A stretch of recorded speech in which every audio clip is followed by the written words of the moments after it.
the story of a grandmother from Kiev region who came out with the red flag of the USSR to Ukrainian soldiers was demonstrative.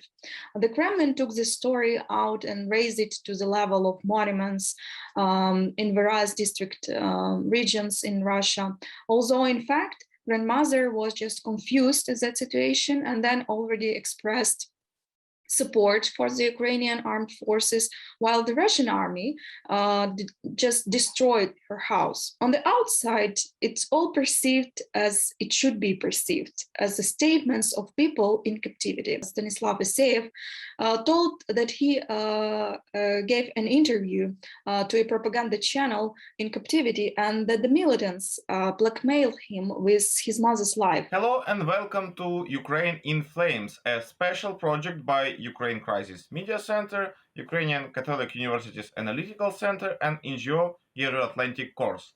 My name is Anton Pichonkin and I'm a coordinator of the UCMC Press Center. Please support us with your likes and commentaries. If you want to know more, please subscribe to our channel in order to stay tuned. Today's topic is Russian torches and Russian propaganda, how they reinforce each other. Almost 20% of the Ukrainian territory is now under Russian occupation.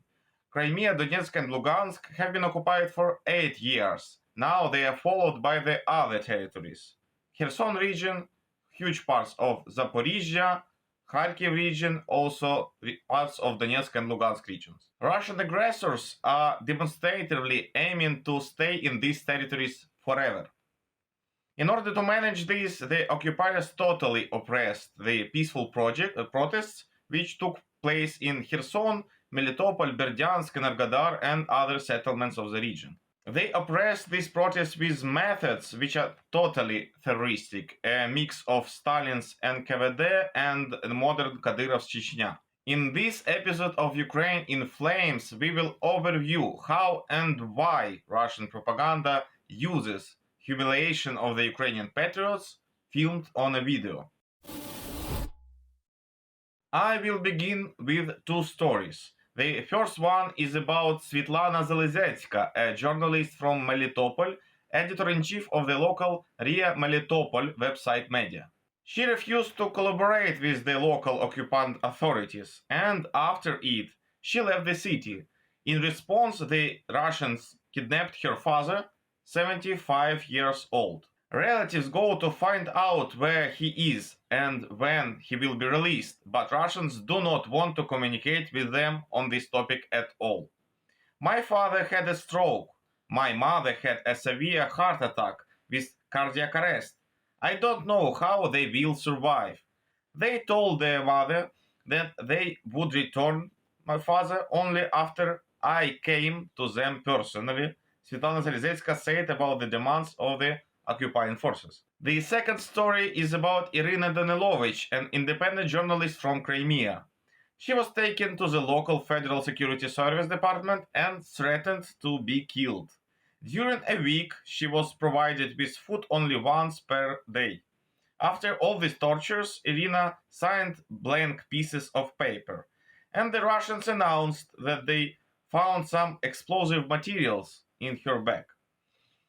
They fabricated her turned out with guilt on those empty signed papers. Now the occupants blackmail Irina, threatening to sentence her up to 8 years in jail. In these two cases, brave Ukrainian women refuse to take part in staging for Russian propaganda. But in similar conditions, other Ukrainian activists can be broken and film videos on which they apologize before Russians, calling themselves Nazi and saying similar stuff. Why the Russians do that? For our project, explains Olena Churanova, fact-checker at StopFake project. Russian propaganda desperately needs the support of the population of the temporarily occupied regions of Ukraine. Moreover, they need the support of their own audience, the understanding why this so-called operation have begun at the first place. Throughout the Russian-Ukrainian war, we have heard over a million times that Ukraine is a Nazi country, but it's all because of the Kiev regime. At the same time, ordinary Ukrainians are actually one nation with the Russians, and they actually are waiting for the return of Russians to finally live in harmony and in peace with them as it was before. The reality and the real attitude of towards the Russian occupiers severely shatters the attempts of the propagandists. In this case, the story of a grandmother from Kiev region who came out with the red flag of the USSR to Ukrainian soldiers was demonstrative. The Kremlin took this story out and raised it to the level of monuments in various district regions in Russia, although in fact, grandmother was just confused at that situation and then already expressed support for the Ukrainian armed forces, while the Russian army just destroyed her house. Nevertheless, Russia has made this story as a symbol because it simply has nothing to choose from. So in order to portray the necessary picture, they create this picture themselves. At best, the Kremlin can use the people of Crimea to say whatever it takes and present them as people from new occupied regions of Ukraine, or find real supporters of Russian regime. At worst, Ukrainians are forced to do so-called confessions under threat of death. However, the main audience of such videos is the Russian audience, the Russian consumer.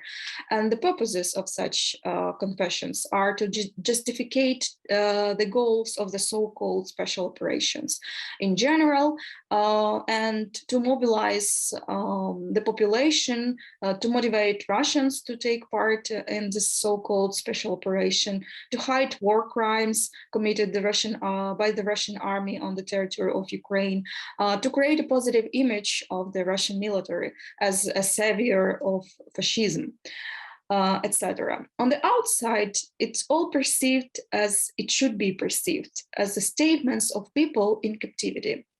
One of the political prisoners, previous political prisoners, Stanislav Isayev, told that he gave an interview to a propaganda channel in captivity, and that the militants blackmailed him with his mother's life so that he would say what was necessary. I don't think that the methods approach of the Russians have changed recently. They use the same methods now. If we talk about videos with apologies, with admitting mistakes, renouncing one's own beliefs, those videos can work for several audiences at the same time. For the population of currently occupied regions of Ukraine, the goal is to intimidate those Ukrainians who are disloyal to the occupying power. For Russians who support this war, the goal is to show the success of the so-called special operation that is allegedly carrying out the denazification, fighting representatives of the Kiev regime on the ground, fighting Ukrainian propaganda that allegedly planted for years there, and videos with Ukrainian prisoners war that was taken under pressure and possibly torture are being used by Russian propaganda just to reinforce its disinformation and to demotivate Ukrainian army at the same time. You have been watching this special project by Ukraine Crisis Media Center, Euroatlantic Course, and Analytical Center of the Ukrainian Catholic University, dedicated to the Russia-Ukrainian war, Ukraine in Flames. In description, there is also information how personally you can help Ukraine against Russian aggression. If you find our job interesting and useful, please like and share this video. Thank you for the view, and everything will be Ukraine.